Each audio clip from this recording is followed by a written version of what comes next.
This is my word evaluation of episode 2. Yes, I am lazy and I'm doing it all straight, like one in a row, because I haven't done it yet, and I have 2 weeks. So yeah, for episode 2, we wanted to... How do we want to start this? We originally wanted to start it in a restaurant, so Will said, I'll go...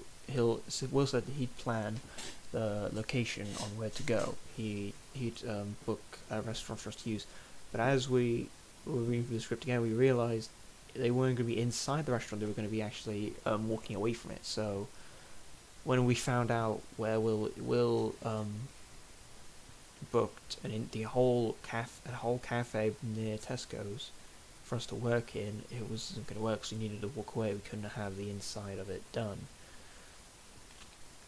And then it was also near a main road, so there was loads of cars going past as we're trying to record. So in the end, we just scrapped the idea and we used the LRC, like leaving the LRC in order to and walking around, just handing out a monologue. Might I say, as much as I like the shot from behind, we should really have done voiceover work. That was weird. We should really have done some voiceover work, because we did it on a very windy day, so we're not even close. The camera's behind us, the microphone is behind us. We're walking away, me and Brendan. So the mic's there, our mouths are here going this way, and the wind is going like this. So no matter what, we weren't going to be able to be heard. So you really should have done voiceover work, but we didn't. And this results in really, really difficult sound to work with, and also it was also difficult to use for the flashback scene, episode 4, because the fucking wind was so loud. I had to boost up the actual volume of it so it was piercing, just so you could hear Bert O'Malley's line of just another shirt, just so words, shut and close suicide case, because that is key. That is a very key thing to say, for him to say for the episode 4 reveal of he's one of the bad guys, you know. Yeah, for this one we wanted to keep the continuity of we wanted to keep it like really close to. We weren't going to wear the same clothes as episode 1, because I was wearing a ridiculous blazer, like trench coat thing that James from Another Group let me wear. Cheers about James, but I looked like an absolute pleb. It was ridiculous. So I said, I'm not wearing that. I'm not wearing that again. So we weren't able to keep it to what it's meant to be, which is it has to be a daily thing. It's something in one day. Thank you, Simon, for saying it doesn't have to be continuity. The continuity doesn't matter. Thank you so much. That saved us a lot of time. But we needed to keep the continuity of Burke and O'Malley staying in character. So for this one, Burke is again super in the conversation of an investigation. He'll interrupt O'Malley when he's speaking. O'Malley is once again talking a lot like you're going a bit overboard. It's a shut and close suicide case, which Burke just interrupts him for. There's key character development for Burke to interrupt O'Malley, or else it won't make sense on how Burke can be this really serious, strict detective, but he makes jokes. It just doesn't work, and it doesn't help when you're trying to do continuity from episode 1. I saw these words out, pain in my ass. O'Malley's making jokes about Buckland liquidation. I made the mistake on that episode. In the episode I said liquidation. Sound posh.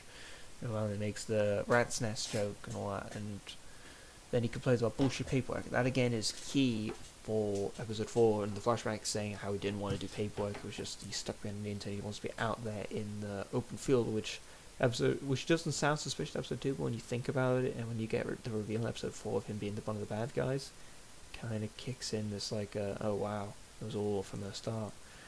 And then for the receptionist scene, we did it in the editing suite next to the studio in college.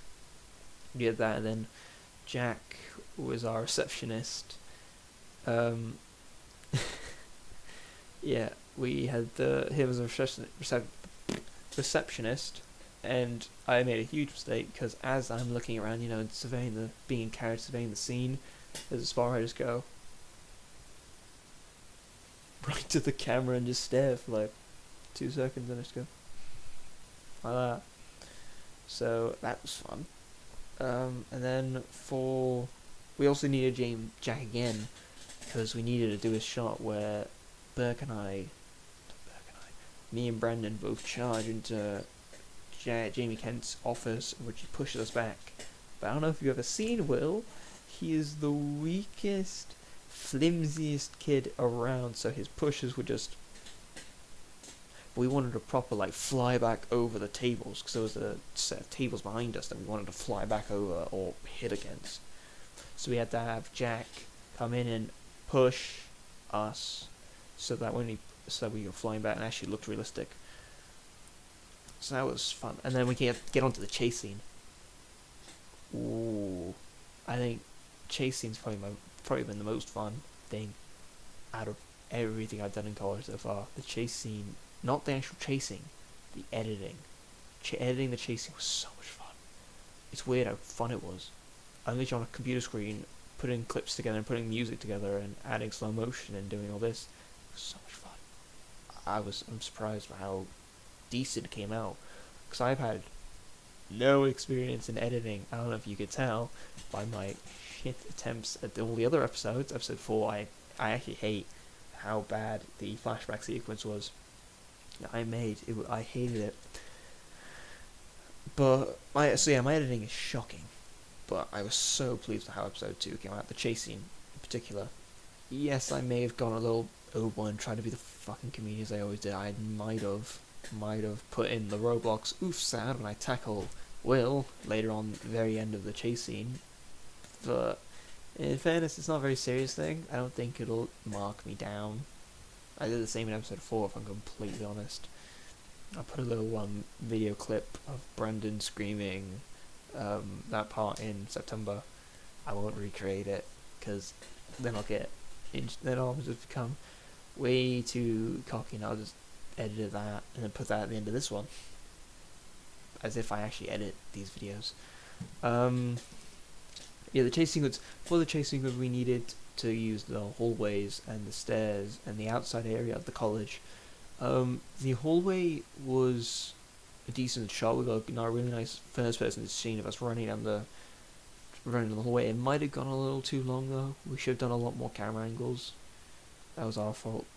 And but I think the worst shot of the whole chase was the stairs.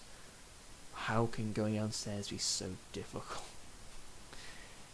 Now, Will was the person being chased, but Will doesn't sprint.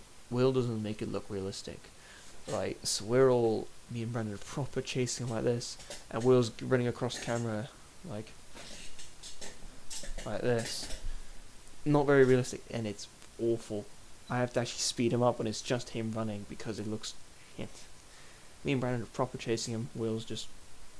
There's a lot. If you look at the episode, there's a lot of times where the shot shows us getting really close to him, and the next shot is just like this. We're ages away from him. So if I was to do another chase scene, I'll never have Will be the chased, because it was shit. So bad. Editing, yeah, sure. If he was editing the chase scene, it would make, because his edit was decent. I'll admit his edit of the chase scene was actually really good. But he will never be the chased ever again. If he was the chaser, I wouldn't mind, because then it would justify the fact that we're miles ahead of him each scene, but maybe not. But yeah, the chasing was really... I think the chasing was like the highlight. That's been the highlight of this Deathbound Walking Up series. Episode 3 was nothing really. The interrogation was fun to do, but that's fun next video log, because I'm too lazy to do it now, and this has gone on long enough. So 2 personal development points, more camera angles, definitely.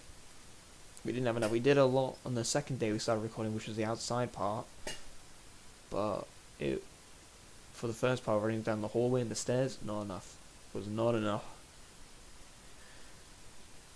Another development point, would be not to mess around and put a Roblox oof sound when I tackle Will. As funny as it was, I don't think I should have done it. It's not a huge thing, I couldn't care less. It's not a huge thing. I mean, it's not going to mark me down, maybe fail the course, because I had a bit of fun in a crime drama that won't be seen anywhere else, apart from the Wiltshire YouTube playlist. So I don't really concern myself. And the episode 4 thing as well, the September joke, I don't really, that they don't count. So yeah, 2 down, 2 to go.